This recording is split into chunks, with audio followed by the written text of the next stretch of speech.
મૃત્યુ બધાયમાં થશે એ ફાઇનલ છે, પણ સેજે સેજે વહી જાય એમાંય ફેર, અને પીડાદાયક મૃત્યુ થાય એમાંય ફેર. પીડાદાયક મૃત્યુનું કારણ હું ખબર? કરમ. મૃત્યુને કોઈ પીડા ન સેજે સેજે વહી જાય, ખબર ન પડે. આજે ભેગા હોય કાલે મળી નહીં, બોલું એવું થઈ જાય. કોઈ પ્રકારની કષ્ટ નહીં, કોઈ દુઃખ નહીં. નકર આત્મા કાઢવો પડે ને તો એ 100 ડંખ મારે ને, પેલા ઠાકરિયા પાણામાં થાય એવડે નાના એવા, એ 100 ડંખ મારે એટલી વેદના થાય, એ તો આત્મા નીકળે. પણ ભજન વિનાનો આત્મા હોય તો, દેહ હોય તો. પણ જેની પાસે કાંઈ માં ભગવતીનું સ્મરણ હોય, જેની પાસે કાંઈ ભજનનું સ્મરણ હોય, જેની પાસે કાંઈ સેવાનું સ્મરણ પડ્યું હોય, એને કાંઈ ન થાય.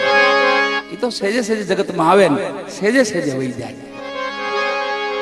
આ બધી મહેનત શું કામ કરવી પડે ખબર? સાંભળવાની, અમારે ગાવાની, તમારે સાંભળવાનું કામ ખબર? મૃત્યુ સુધરે.